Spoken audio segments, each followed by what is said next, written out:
need to write this down. I need to get it out of my head and into the world because I feel like I'm going crazy. And because I need to warn people. I'm an experienced hiker.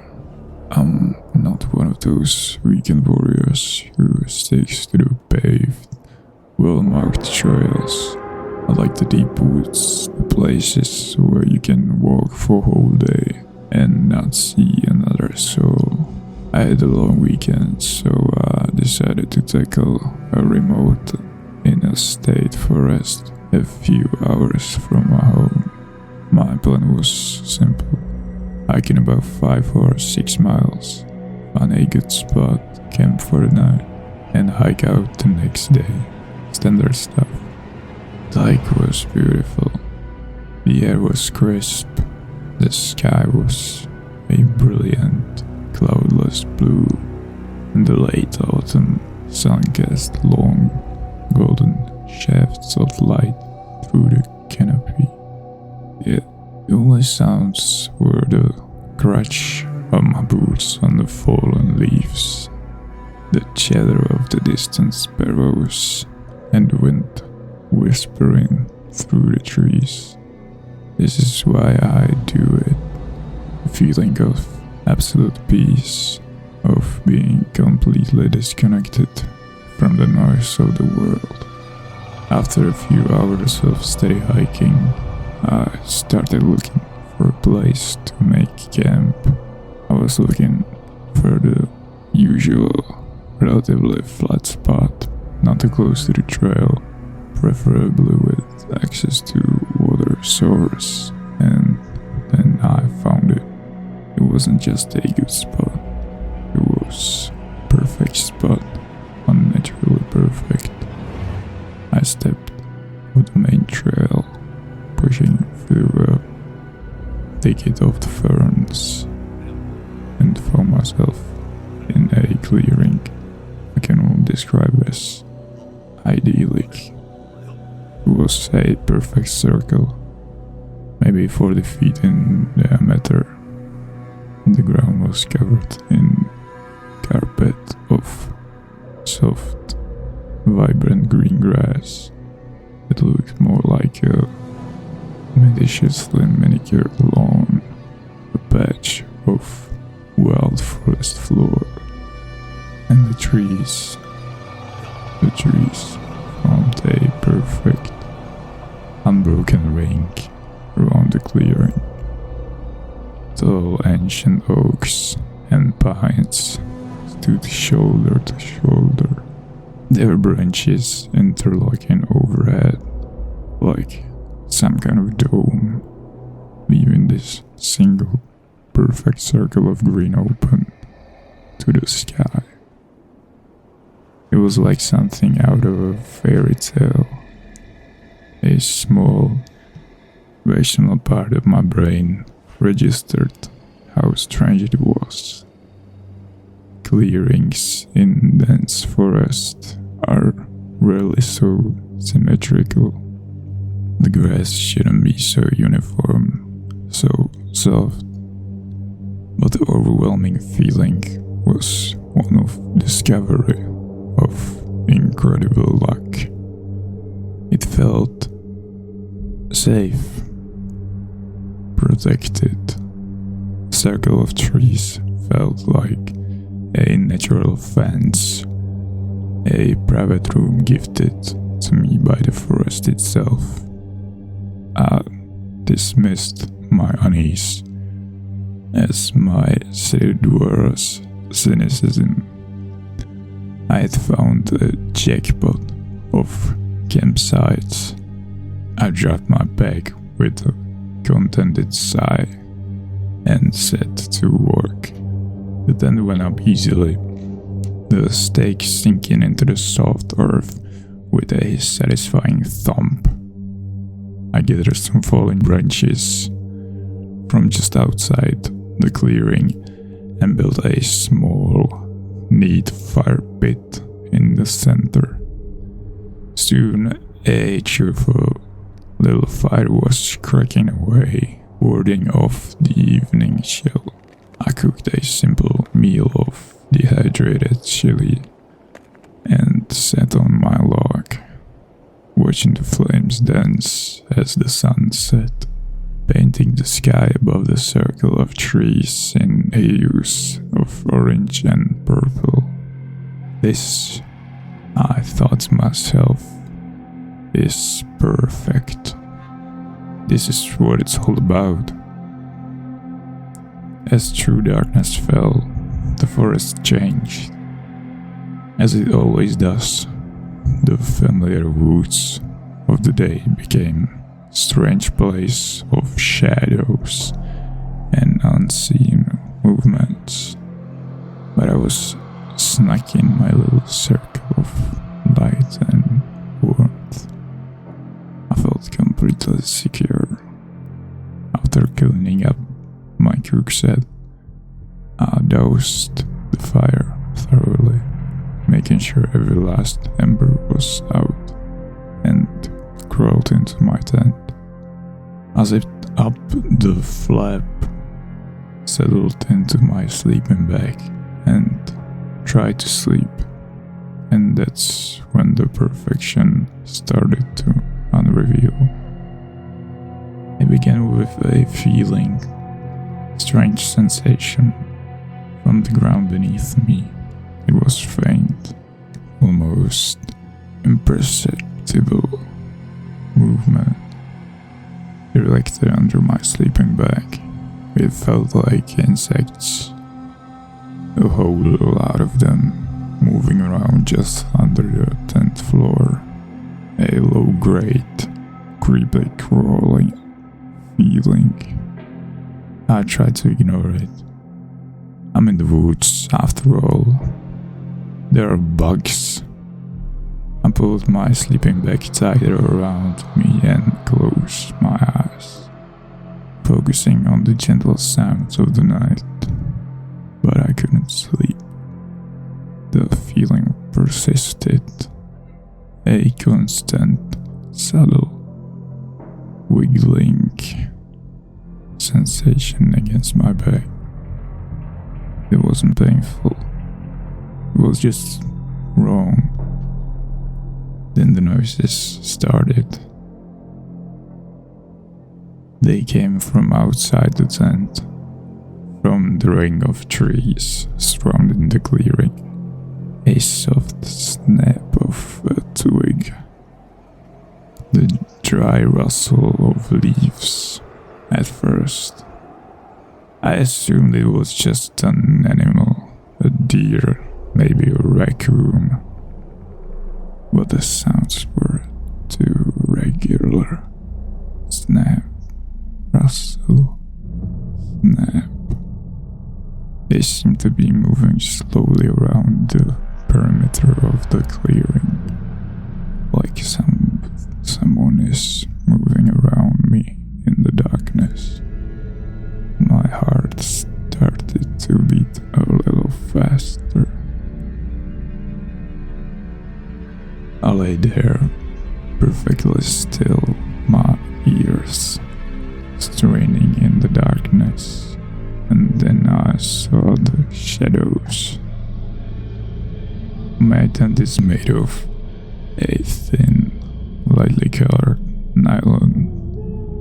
The moon was bright, and it cast eerie, dancing shadows of the tree branches onto the tent walls. I watched them, trying to calm my racing heart. It's just the wind, I told myself. The wind making the branches move. But there was no wind. The air was dead still, yet the shadows on my tent were moving. Not just swaying, but actively, deliberately shifting. They were long, thin, finger-like shadows. They were stroking the outside of my tent. I could see them sliding up the walls, tracing the seams like curious, probing fingers. I sat bolt upright, my breath caught in my throat. I grabbed my powerful flashlight from the mesh pocket beside me. My hand was shaking. I flicked it on, pointing the bright white beam at the tent wall. The shadow vanished in the glare. I swept the beam around the inside of the tent. Nothing. Just me, my gear, and my hammering heart. I turned the light off. The shadow fingers returned, caressing the thin fabric. I was terrified now. The feeling from the ground had intensified. It wasn't just a vague ringing anymore. It was faster, more deliberate. Felt like 1,000 tiny needles tapping against the floor of the tent from underneath. I fumbled for the flashlight again. My hands slick with sweat, and pointed the beam down at the tent floor beside my sleeping bag, and I saw it. The grass had become furrow. The grass had come thorough. Dozens of thin, blade-like shoots of the soft grass had pierced the thick neon floor of my tent. They were sticking up maybe half an inch, like a patch of freshly sprouted lawn. But that wasn't the worst part. They were moving. They were swaying back and forth in perfect, horrifying unison. Swish, swish, swish. A tiny, hypnotic, rhythmic motion. They weren't just blades of grass. They were something else. Cilia, teeth, feelers.